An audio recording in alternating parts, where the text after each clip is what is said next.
명쾌한 해설을 해주실 뉴스 전문가 세 분이 오늘도 스튜디오에 나와 있습니다. 하종대 보도본부 선임 기자, 윤희석 전 국민의힘 대변인, 그리고 김수민 시사평론가, 이렇게 세 분입니다. 안녕하십니까? 어서 오십시오. 네, 안녕하세요.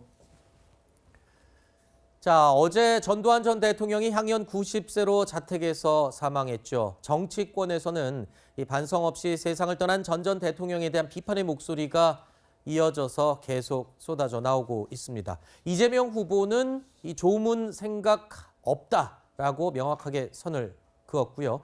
윤석열 후보도 처음에는 조문 의사를 밝혔다가 나중에 다시 철회했습니다.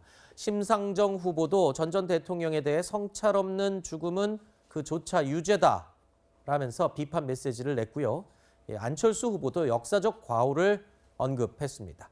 자, 이렇게 되면 대선 후보들 모두 빈소를 찾거나 조문할 일이 없는 것으로 지금 정해진 것이죠? 예.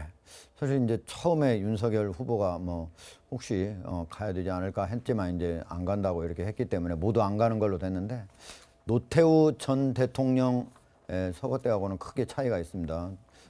전두환 전 대통령이라는 얘기도 잘 쓰지 않고 전두환 씨라는 얘기를 쓰고, 가장 큰 이유는 이제 첫 번째는 이제 12.12 쿠데타의 주역이었고, 그 다음에 이제 5.18 광주와 민주화 운동을 진압한 주모자고, 그리고 또 200여 명 살인 진압했던 사람이고, 그거 이것저것 다 끝내더라도 가장 이제 중요한 거는 그런 것들에 대해서 사과와 반성을 하지 않았다는 거. 네. 그리고 추징금도 1천억 가까이, 956억 추징금도 끝까지 내지 않고 결국은 숨진 거에 대한 그런 것들이 모두 반영이 돼서 정치 지도자들이 빈소를 찾지 않는 것으로 보입니다. 네, 대선 주자들이 빈소를 찾지 않는 이유, 물론 대표적인 알려진 이유들도 있지만 또 이 유권자들, 또 국민들의 여론과 생각이 어떤지도 굉장히 예민하게 판단을 해서 결정한 일이라 생각이 됩니다. 이번에는 이 여론조사 결과 살펴보도록 하겠습니다. 내년 대선에 출마하는 여야 후보들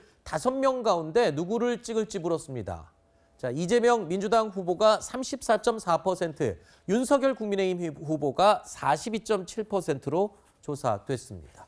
자, 또 다른 여론조사 결과 하나 더 살펴보겠습니다. 이재명 후보를 선택한 응답자 37%였고요. 윤석열 후보를 선택한 응답자는 44.1%로 나타났습니다.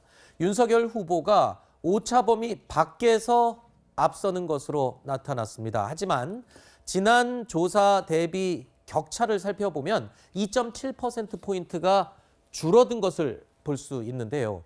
이재명 후보가 지지율 격차를 최근에 열심히 좁혀왔습니다. 하지만 반대로 말하면요, 여전히 윤 후보가 앞서고 있다라고 볼 수가 있는데, 글쎄요, 컨벤션 효과를 최근에 좀 누렸다가 그 컨벤션 효과가 사라지고 뭔가 좀 하락하는 거 아닌가 했는데, 그래도 이 격차가 좁혀지질 않고 있어요. 이재명 후보가 여전히 박스권에 갇혀져 있다. 이 영향이 큰 건가요? 네. 일단 이제 11월 5일 날 후보로 확정됐으니까 벌써 3주가 지났지 않습니까? 네. 컨벤션 효과도 좀 줄어들었고, 또 하나는 이제 지금 정식으로 선대위를 공식 출범시켜야 되는데 아직도 지금 되지 않고 있어요. 아마도 내일 정도는 되지 않을까 이렇게 예상을 하고 있는데, 그럼에도 불구하고 이게 이제 3주 정도 뒤로 늦어진 거, 이런 것들에 대한 좀 피로감, 이런 게 좀 쌓인 거 아닌가. 그리고 이제 이재명 후보 같은 경우에는 어쨌든 대장동 의혹 그 관련해서 이제 기소가 끝난 상태이기 때문에 그게 더 이상 수사가 지금 잘 안 되고 있어요. 그것과 관련된 기사도 나오지 않고, 아마 이런 것들이 영향을 미쳐가지고 약간 지금 오른 상태가 아닌가, 이렇게 분석이 됩니다. 네.